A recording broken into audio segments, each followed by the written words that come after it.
Inilah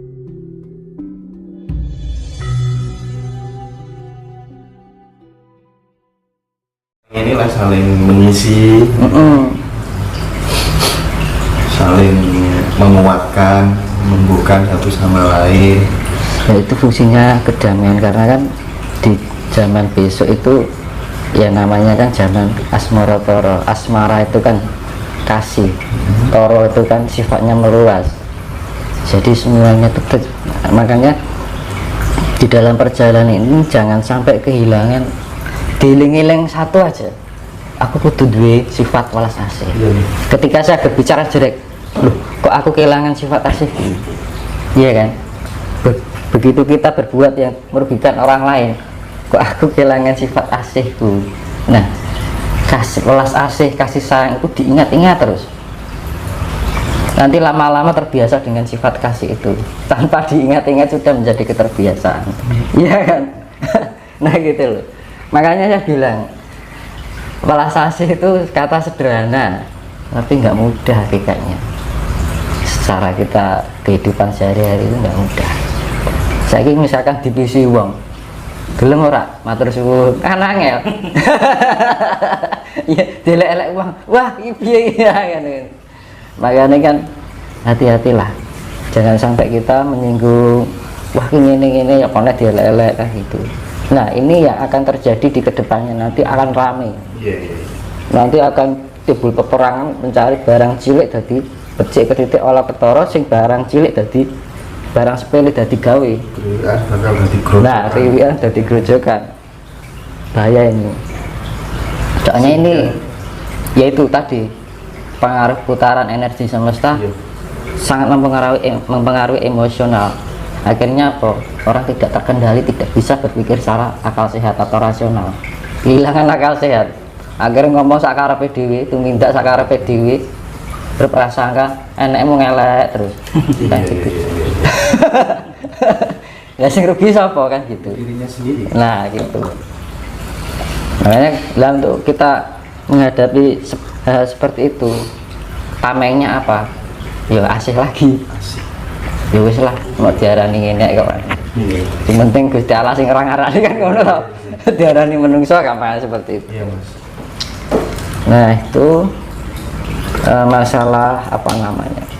Tapi kan sampai level itu kan ya Proses. enggak gampang ya, Mas. Ya makanya itu kan perlu dilatih kan. Itu kedewasaan, bijaksana. Makanya seperti saya bilang, hal yang berat itu kalau dibiasakan akan menjadi ringan. Hal yang tidak biasa jika dibiasakan menjadi biasa. Nah, semua itu karena dibiasakan itu tadi. Kalau kita nggak mau membiasakan, kalau nuruti karep, nuruti ego ya sampai usia kapanpun orang itu nggak ada perkembangan. Karena gini, di mana orang meletakkan ego, pertumbuhan kedewasaannya akan semakin sulit. Ibaratnya gini, lebih baik berbicara dengan orang bodoh tapi rendah hati daripada orang berbicara dengan orang pintar tapi egonya terlalu tinggi. Nah itu loh, malah enak itu orang walaupun bodoh sekalipun tapi dia mau menerima, bedanya iso ngerteni, iso memahami. Tapi kalau orang ada yang pintar merasa benar, akhirnya kita memberikan masuk yang sekiranya baik untuk dia, nggak kena balik. Jadi dia malah sibuk mengkomparasikan, membandingkan pencapaiannya dengan orang lain. Oh ini akhirnya dia memberikan penilaian, nah ini masih kurang gini, masih gini. Nah penerimaan, menghargai itu memang tidak sembarang orang bisa sampai di situ, butuh waktu. Iya, makanya proses itu dibiasakan itu tadi, dilatih terus.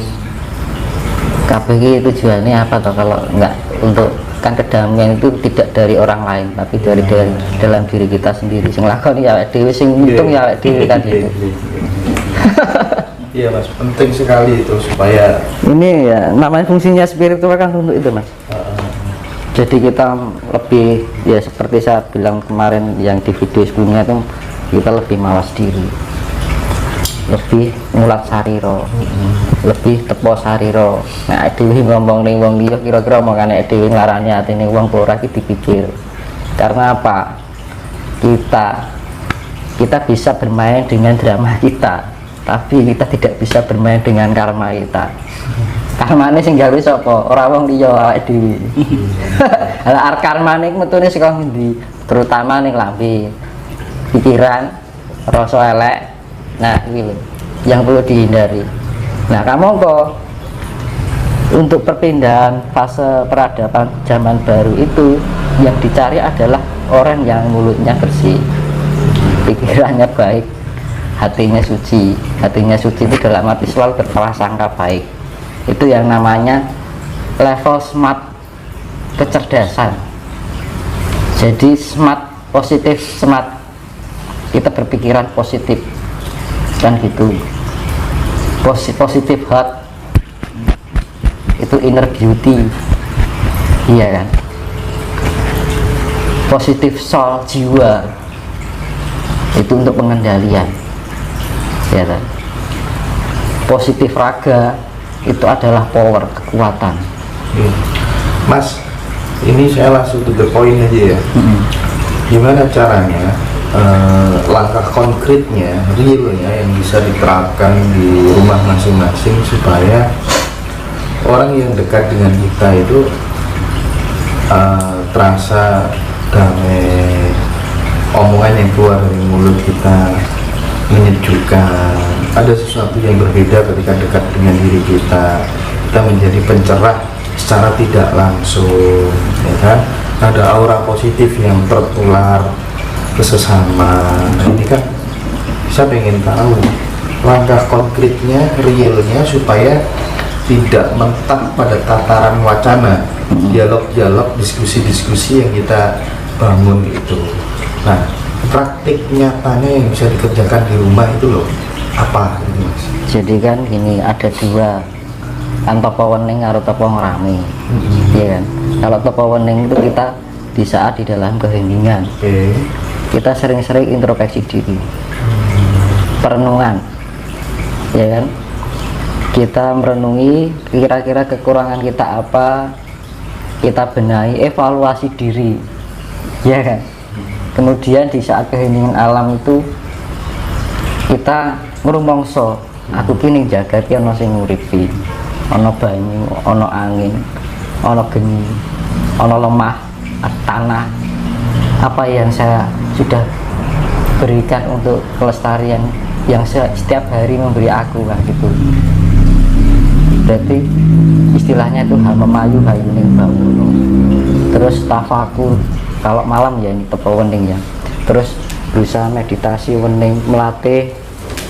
Kalau kita sudah melatih dengan itu, kita akan dengan sendirinya nanti terbangun secara ketenangan itu loh. Kunci ini kan yang tenang, Mas. Jadi di dalam keheningan itu untuk melatih ketenangan, keseimbangan diri biar di dalam kehidupan sehari-hari itu tidak mudah goyah, terbawa emosi karena keadaan ekonomi, keadaan masalah keluarga kan gitu, khawatir gua aku piye yo gitu. Tapi kalau orang yang sudah tenang, sudah terlatih dengan ketenangan itu, nggak khawatir akan apapun. Bahkan gue sifat khawatir nggak ada. Terus kalau sifat khawatir itu apa, larinya ke emosional, pikiran menjadi tidak sehat, akalnya sudah tidak berpikir secara logis, ngomong sakarepe dhewe, akhirnya cenderung omongan kita tanpa sadar menyakiti orang lain, iya kan? Makanya dibangun itu dalam ya seperti yang jenengan bilang dulu, sing anu masa akhirnya nah itu loh. Jadi malam itu kita mempersiapkan diri untuk di kehidupan sehari-hari kan gitu, dan itu harus dilatih terus. Dan jangan ada niatan itu hanya sesaat, kudu telaten. Kalau belajar masalah kasih hanya keinginan sesaat, percuma. Jadi harus konsisten ya. Konsisten, harus terlatih tiap hari. Nah, dasarnya apa? Dasarnya satu, niat. Kedua, tanggung jawab. Kenapa dibilang tanggung jawab? Lah dhewe iku urip ning dunya nek sing nguripi lho. Iya. Terus sak di tujuan urip kon apa aku mosok kon bermangan turu nyising kan ora mungkin kan gitu. Paling enggak kita bermanfaat untuk alam ini. Sehingga iki urip awake dhewe sapa kan gitu. Iya kan? Lah itu rasa rumangsa itu tadi. Iya toh? Terus rasa tanggung jawab itu tadi. Misalkan orang puasa beda. Misalkan orang laku puasa 1 hari sampai 40 hari. Nah, karena ada keinginan sesuatu mungkin ya. Itu habis itu balik nih padha wae. Tapi kalau melatih ketenangan diri untuk pencapaian kedamaian dan kasih sayang itu tadi kan, yang namanya ketenangan, kedamaian, kasih sayang itu satu paket, pasti itu terjadi. Kalau kita sudah tenang, pasti kita menemukan kedamaian. Di saat kita menemukan kedamaian, kita mempunyai pribadi yang penuh kasih sayang atau welas asih, itu pasti. Jadi kalau kita mendapatkan terpaan omongan orang gitu, mungkin kadang-kadang kita terbawa, tapi baru minggu langsung respon, oh ya wis lah gitu kan,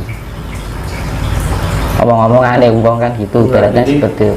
Bisa disimpulkan begini, parameter orang yang sudah selesai dengan dirinya sendiri itu dia tidak akan pernah terbang ketika dipuji, dan dia juga tidak akan merasa tumbang saat dicaci maki. Nah itu Nol. Iya nol. Jadi gini, nanti saya perjelaskan masalah secara ilmiah ya. Itu nanti berkaitan dengan proton elektron neutron. Nah